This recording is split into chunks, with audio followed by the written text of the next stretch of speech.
یعنی یہ پوچھا گیا تھا پاکستان کے تجارتی راستوں کی اہمیت پوچھی گئی تھی. ٹوپوگرافی سے کیا مراد ہے؟ یہ ٹیپو لکھا ہوا ہے، یہ ٹیپو نہیں ہے، اصل میں ٹوپوگرافی ہوتا ہے. کتاب کے اندر اس کا ذکر ہے، پر یاد رکھیں یہاں ڈیفینیشن پوچھی گئی ہے. کتاب کے اندر اس چیپٹر میں ذکر ضرور ہے مگر ڈیفینیشن کہیں نہیں ہے. تو اس کی ڈیفینیشن آپ نوٹ کر لیں. یہ لکھا ہوا ہے، میں اس کو اسکرین کو بڑا کرتا ہوں تاکہ آپ اس کا اسکرین شاٹ لے لیں یا اس کو لکھ لیں. ٹوپوگرافی سے کیا مراد ہے؟ ٹوپوگرافی سے مراد زمین کی سطح کی خصوصیات اور ان کی تفصیل ہے. اس میں پہاڑ، وادیاں، دریا، جھیلیں اور دیگر زمینی خصوصیات شامل ہوتی ہیں. ٹوپوگرافی کا مطالعہ زمین کی سطح کی شکل و صورت اور اس کی بلندی اور پستی کو سمجھنے کے لیے کیا جاتا ہے. خد و خال اس کو کہتے ہیں، زمینی خد و خال جو ہے اس کو ٹوپوگرافی کہا جاتا ہے. اب خد و خال میں پہاڑ، میدان آ گیا، سارا کچھ آ گیا، سطح مرتفع آ گئی، پہاڑوں کی اونچائی آ گئی، وادیاں آ گئیں، سارا کو جو ڈیٹیل ہے وہاں پر چرند پرند ساری تفصیل اوورال جنرلی زمین کی جو خصوصیات ہیں ان کو ٹوپوگرافی کہتے ہیں. اگلا سوال جناب دیکھتے ہیں کہ کیا ہے. سوال نمبر 3، خشک بندرگاہیں سمندری بندرگاہوں پر انحصار کم کر سکتی ہیں کیسے؟ Page number 145.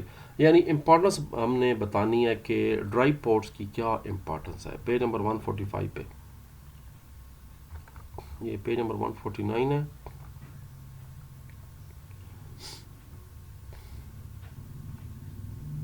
یہ 145. اب یہ پوائنٹس بہت سے ہیں لیکن سوال 3 نمبر کا ہے تو جو میں نے ہائی لائٹ کی ہے بس وہ بات بتا دیں. خشک بندرگاہیں شہری علاقوں سے بڑی مقدار میں ٹریفک کو ہٹا کر سڑک بلاک کرنے والے حالات اور آلودگی کو کم کرنے میں مدد کرتی ہیں.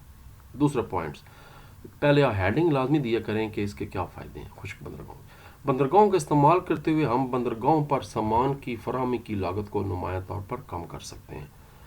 خشک بندرگاہیں سامان کی تقسیم اور ذخیرہ کرنے کے لیے مقامات فراہم کر کے لاجسٹک مراکز کے طور پر کام کرتی ہیں.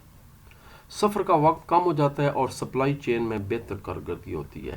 خشک بندرگاہوں میں اکثر کسٹم کی سہولیات شامل ہوتی ہیں جو کسٹم اور ایکسپورٹ کلیئرنس کے عمل کو تیز کرنے میں مدد دیتی ہیں. یہ بتانا، یہ 5 پوائنٹس پیج نمبر 145. اگلا سوال جو ہے جی وہ ہے پاکستان میں سی پیک کی اہمیت پر پیراگراف لکھیں. اس کی 2 جگہ پہ ایگزیکٹ جواب ہے، پہلے پہ 149 پیج پہ ہے اور اگلا پیراگراف 151 پہ. دونوں کرتے ہیں کیونکہ یہ بہت اہم ٹاپک ہے سی پیک. پہلے 149، یہ ہم تھوڑی دیر پہلے ایک شارٹ کوسچن کر چکے ہیں جس میں سی پیک کا ذکر ہے. اب یہاں پر دوبارہ پھر وہی بتانا ہے. یہ ہے 149.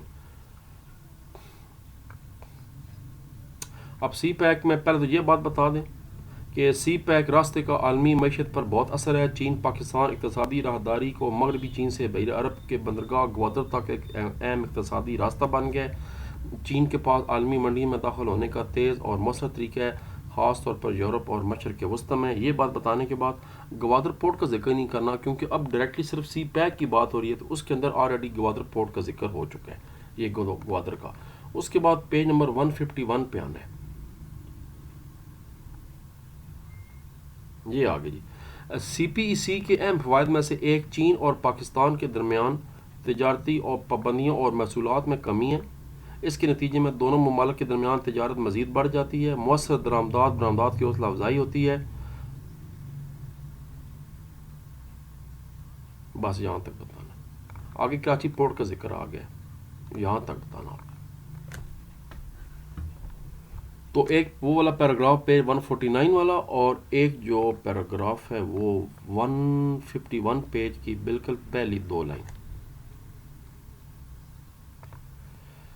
ہوائی نقل و حمل کو سب سے مہنگا کیوں سمجھا جاتا ہے؟ ہمارے اس چیپٹر میں ہوائی نقل و حمل کا ڈیٹیل سے لکھا ہوا ہے کہ اس کے کیا فائدے ہیں، کیا نقصانات ہیں، مگر یہاں سوال یہ نہیں پوچھا گیا.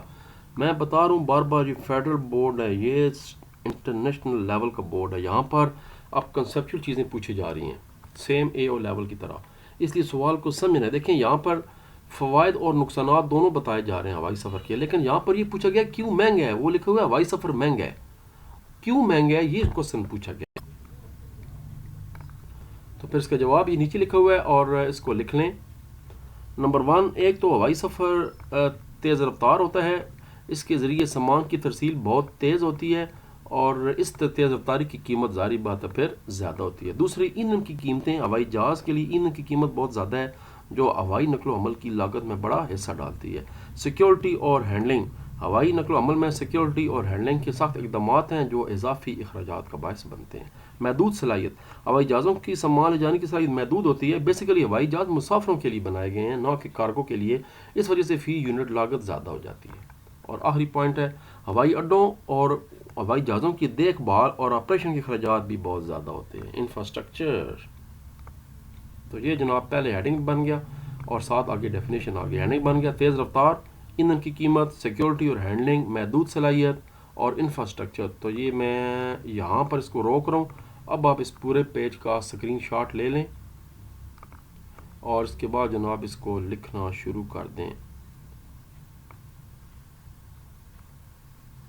یہ تیسرا ہیڈنگ بن گیا سیکیورٹی اور ہینڈلنگ اور یہ بن گیا انفراسٹرکچر. سارا نہیں بنا، صرف انفراسٹرکچر ہے. بہتر اس کو لکھ لیں یہاں پر ویڈیو کو روک کر، جو بھی آپ نے کرنا ہے اس کو کر لیں. اگلا سوال ہے جی، واپس چلتے ہیں. اچھا عموماً جب ویڈیو کو روکا جاتا ہے تو وہ بلیک ہو جاتی ہے، یاد رکھیں. اس پہ دوبارہ ایک دفعہ پھر ہلکا سا کلک کریں تو وہ پھر ایک دم وائٹ ہو جائے گی اور آسانی سے ویڈیوز روشن ہو جاتی ہیں. پاکستان بین الاقوامی مارکیٹ میں تجارت میں حصہ کیسے بڑھا سکتا ہے؟ 5 نکات بتائیں. یہ ہمارا لانگ کوسچن بھی ہے اور اس میں سے شارٹ نکالتے ہیں. 153 اینڈ 154 پہ چلتے ہیں.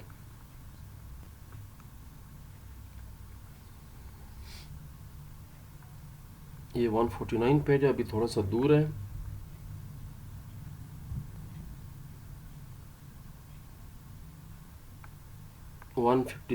یہ ہے جی 153 پیج. یہ میں نے آلریڈی ہائی لائٹ کیے ہوئے ہیں، بس یہ پوائنٹس بتا دیں جو حل ہیں. تعلیمی اور پیشہ ورانہ تربیتی پروگراموں میں سرمایہ کاری کی ضرورت پڑتی ہے تاکہ ہنرمندوں کو تیار کیا جا سکے. ان پروگراموں سے لیبر مارکیٹ اور نئے شعبوں کے تقاضوں میں ہم مانگی ہوتی ہے. نمبر 2، کاروبار کے موافق ماحول قائم کرنے کے لیے قواعد کا نفاذ ضروری ہے تاکہ بین الاقوامی اصولوں اور معاہدوں کے ذریعے نفاذ کو بہتر طریقے سے اس پہ عمل کیا جائے. 2 ہو گئے. چھوٹے اور درمیانے کاروباروں کے لیے قرضوں کی حدیں بتائی جائیں اور ان میں توسیع کریں. مائکرو فائنانس تنظیموں کی ترقی کو فروغ دیا جائے. انسداد بدعنوانی کے اقدامات کو مضبوط کیا جائے. شفافیت کو بہتر بنایا جائے. اچھی حکمرانی کو فروغ دیا جائے. ٹیکنالوجی پر مبنی تجویز دے کر بدعنوانی کو کم کریں. ایک اور بتا دیں. ترقی یافتہ ممالک اور بین الاقوامی تنظیموں کے ساتھ تعاون کے ذریعے ٹیکنالوجی کی منتقلی کو فروغ دیا جائے. تخلیق اور ترقی میں سرمایہ کاری کی جائے. مالی مراعات کے ذریعے تخلیقی صلاحیتوں کی حوصلہ افزائی کی جائے. یہ اب یہ ہمارا لانگ سوال بھی ہے تو اس لیے میں اس کو فی الحال یہ سارا اب میں بتاتا ہوں آپ کو. پیچھے رہ کہ ہمارے جناب صرف لانگ کوسچن بھی صرف 5 ہیں. تو پھر ملتے ہیں اگلے لیکچر میں تھوڑی دیر کے بعد. تب تک کے لیے اجازت. پاکستان زندہ باد. اللہ تبارک و تعالیٰ ہم سب کو حامی ناصر